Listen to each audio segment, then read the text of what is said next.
Hi, this is Chris with Bo Bunny. We are here for week 4 of our blog class using Key Lime, where we're making our pocket album. Today we're going to finish it up. We just have the cover and the binding to go, and then we will be done. For next month's project, I'm going to tease you and tell you I don't have it to show you, but you're going to love it. It's made with Anthem, and it's made by Pia, who made our Christmas train, or our potty train, that we made a while ago. And Anthem is so versatile. It's not just an American paper. You can use it for lots of different things. And I hear rumor that she's made samples from several different countries. So you'll see just how versatile Anthem is for our blog class in July. Make sure that you're watching today and tomorrow and Wednesday, because we're going to announce a winner each of those days to win the purse and the prize pack. We got to 31,000 fans on our likes on our Facebook page. So thank you so much. You're all so awesome helping us out with that. So we decided instead of giving away one prize, we were going to give away 4. So we gave away one on Friday. Congrats. And we'll give away 3 more. So make sure you check and see if it's you. And with that, we'll get started. I think you're going to be surprised how easily this book comes together. And then I've noticed that several of you said your kids are fighting over it and you're going to have to make more. I'm trying to count, 1, 2, 3, 4. I think I've made about 5 of these because it's just a fun, easy album that you can make with any paper line, and you can kind of switch up the pages, and it's way versatile. So enjoy making more of those, and we'll get going. All right, today you're going to need your 2 6x9 papers that we cut out the first week from the Cowabunga paper. They're going to go on your front and back cover, so you're going to need those. And you're going to need to cut 6 pieces of ribbon that are 2 1/4 inches long. So you want 6 of those, and I chose to use the turquoise. Or maybe it's called Deep Ocean or turquoise. I can't remember exactly what it's called. Okay, and then the first week we made these lines with our pencil. Here's the key. We want our ribbon to start where we put our adhesive, and we want our mark to be flush with the bottom of the ribbon. So it's going to go on like that.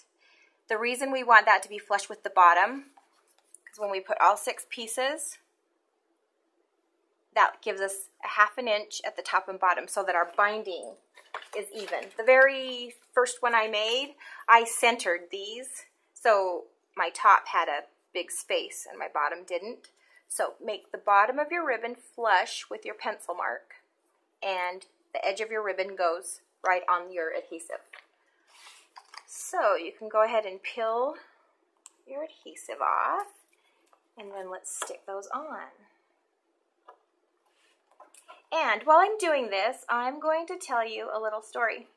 So a couple weeks ago, my youngest son graduated from high school, so that was exciting and kind of sad at the same time to know that my baby's graduated and that my days of PTA and helping with homework and, you know, going to school band concerts and stuff was over. So I was a little emotional.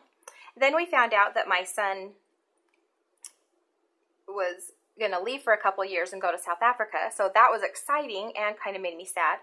And I'm going to pause on my story for a second while I tell you the next step. Now we're going to put another piece of our double stick tape across the ribbon, but we're going to put it right on the edge. Right on the edge of that page.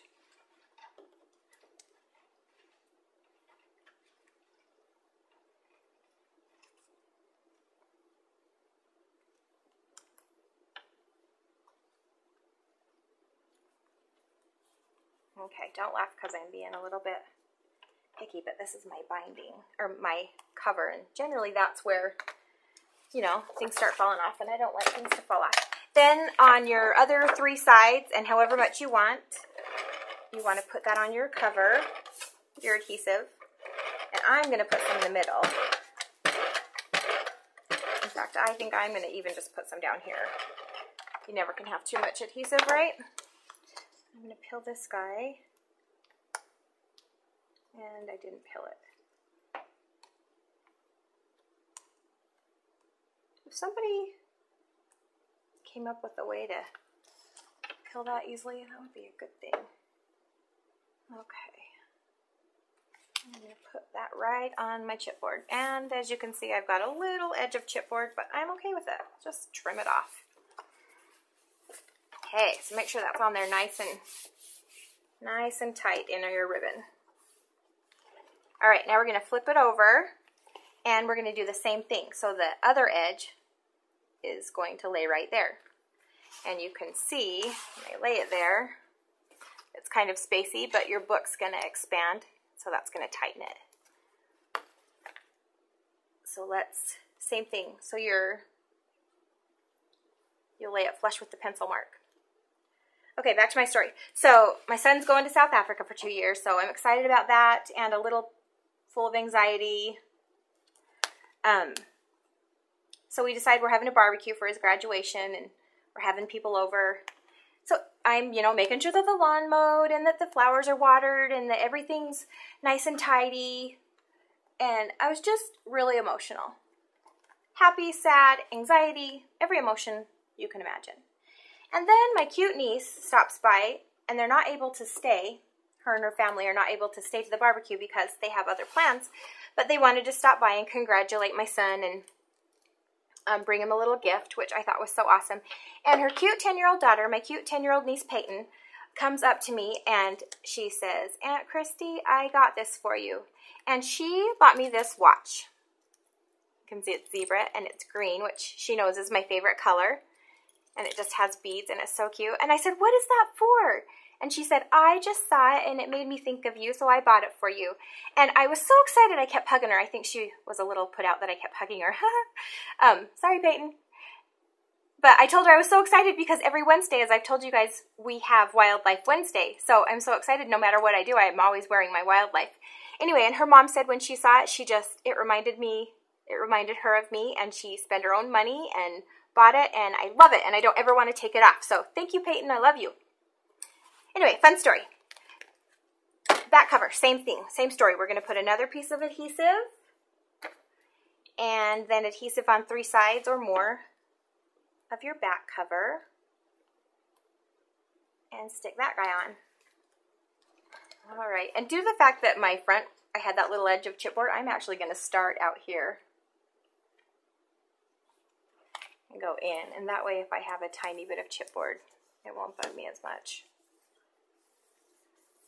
All right, so get that guy on there tight. There you go. Check out that binding.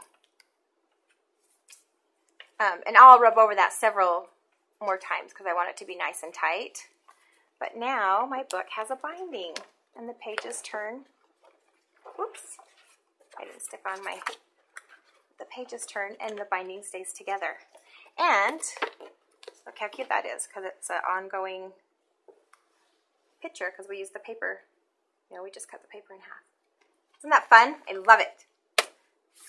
So that is a fun binding that you can do over and over and over. So let's just decorate our front. Now the front's something that you may want to personalize because depending on what photos you use, you may want to say something different. But here's the one that we did, and I'll show you where we got these parts. But keep in mind, you get to make this album with your personality. So I did Blue Skies Ahead. Perfect Blue Skies Ahead because I figured whatever beach pictures I had would go with that. So that was my kind of generic title. So let me show you from the combo sticker. These are the things you'll need. Your letters. And when I put on a title, I don't like to pop it all up, but I like to pop up some of it. I just think it adds dimension and character, and I really, really like to do that. So we got that. We also got this root beer label, these sunglasses, and this starfish from the combo sticker. So I just fussy cut the starfish, some sunglasses, and the root beer is already cut for you. This piece back here comes from your notes paper that we've been using lots of. So you got that one right there on the right side in the center.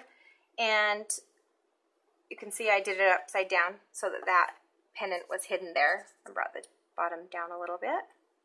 And then this white piece here is from Key Lime Summer Days, backside. You're just going to fussy cut this out, and I kept, just cut out all these little embellishments here with it.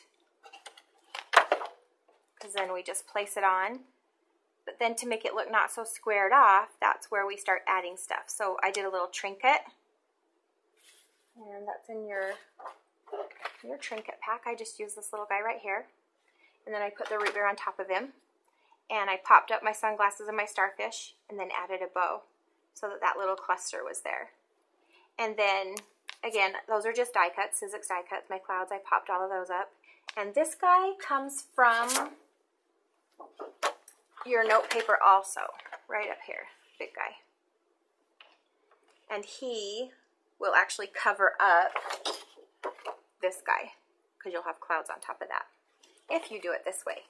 So, blue skies ahead. And one of our fun fans on Facebook did the cutest thing on a key lime layout that I'm going to go back through and do to my album after I add the photos. She took orange and yellow and maybe an aqua paint, an acrylic paint, and I'm guessing this is how she did it. This is how I'm going to do it. Poured some on a plate, and then with the cap, the lid, she dunked it in, and then she'd stamp it so it left a circle of paint. So she would do like orange and yellow, blue, did little circles all over her layout. And then with a toothbrush, she did the fleck speckling. And it is so adorable, and I wish I had her name right now. I could go look it up on my email because, you know, she's one of my heroes. I bow down to her. Such a cute layout. So that's a fun idea that I'm going to add paint and kind of do a little mixed media after I add my photos to the album. So that is it. There is your pocket album. I hope you guys have a blast making it over and over. Please share it with me if you do. I would love to see what you come up with. You guys inspire me every day. Thank you so much, and I'll talk to you later.